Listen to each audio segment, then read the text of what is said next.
Assalamualaikum warahmatullahi wabarakatuh. Waalaikumsalam. Lampu nih. Asyhadu an la ilaha illallah wahdahu la syarika Mati. wa asyhadu anna Muhammadan abduhu wa rasuluh. Allahumma shalli wa sallim wa barik ala sayyidina Muhammadin wa ala alihi wa ashabihi ajma'in. A'udzu billahi minasyaitonir rajim. Bismillahirrahmanirrahim. Ya ayyuhalladzina amanu ittaqullaha haqqa tuqatih wa la tamutunna illa wa antum muslimun. Jamaah salat subuh kaum muslimin dan muslimat rahimakumullah. Marilah senantiasa kita memanjatkan puja dan puji syukur kehadirat Allah Subhanahu wa taala yang sampai sekarang ini masih memberikan kesempatan kepada kita untuk senantiasa memperbaiki iman kita, memperbaiki ketakwaan kita kepada Allah Subhanahu wa taala. Dan mari kita jadikan Rasulullah Shallallahu Alaihi Wasallam sebagai panutan kita agar kita nanti kelak bisa mendapatkan kebahagiaan di dunia dan di akhirat. Di sini saya akan menyampaikan salah satu firman Allah dari surat Yunus ayat yang ke-57. Ya ayyuhan nasu qad ja'atukum mau'idhatum mir rabbikum wa shifaa'un lima fi suduri wahdahu wa rahmatul mu'minin.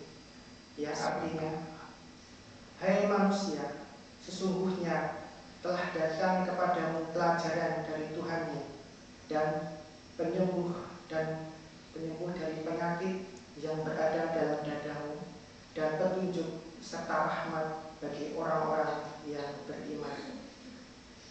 Yang dimaksud di sini adalah petunjuk yang diberikan Allah Subhanahu wa taala, yaitu berupa kitab suci Al-Qur'an Karim. Karena dalam kitab suci Al-Qur'an Karim itu ada beberapa hal, banyak bahasan yang bisa kita temui di sana.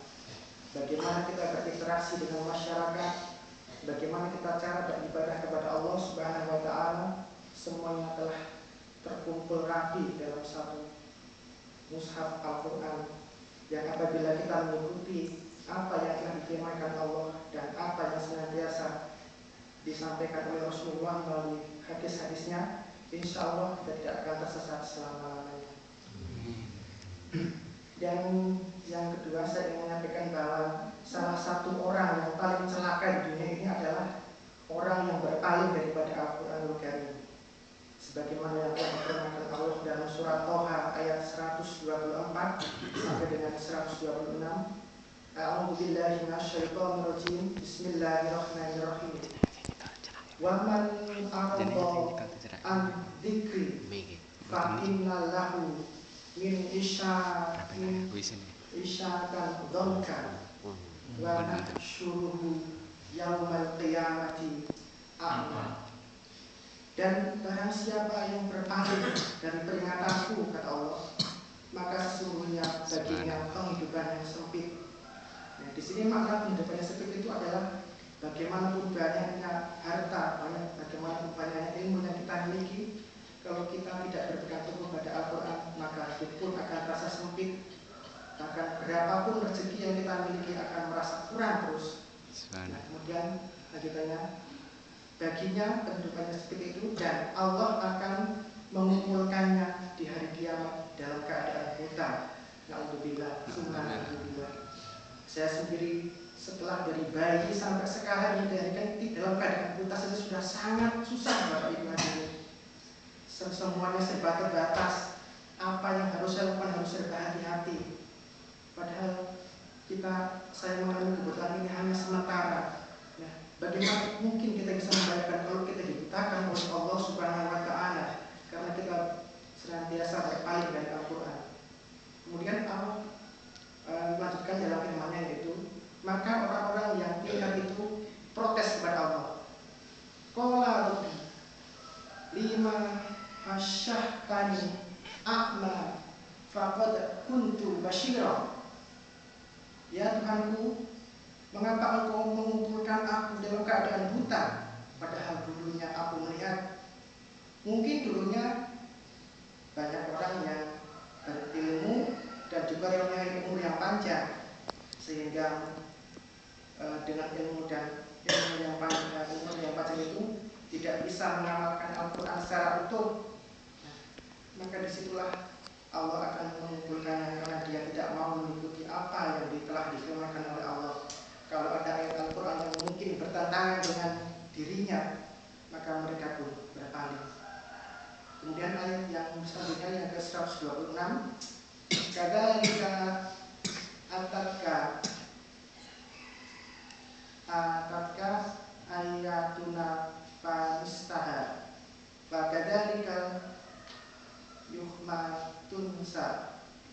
Dan Allah berfirman, demikianlah telah datang kepadamu ayat-ayat kami, tapi kamu berpaling. Demikian pula kami telah menunjukkan jalan yang lurus kepada kamu, tetapi kamu berlagak lupa, maka hari ini pun kami lupakan. Untuk itu saya menghimbau kepada Bapak Ibu dan jemaah subuh yang berbahagia, marilah semoga kita berdoa pada Allah Subhanahu wa Ta'ala, jangan sampai kita digolongkan sebagai orang-orang yang mendapatkan azab dari Allah Subhanahu wa Ta'ala, yaitu dikumpulkan di yaumul qiyamah dalam keadaan buta.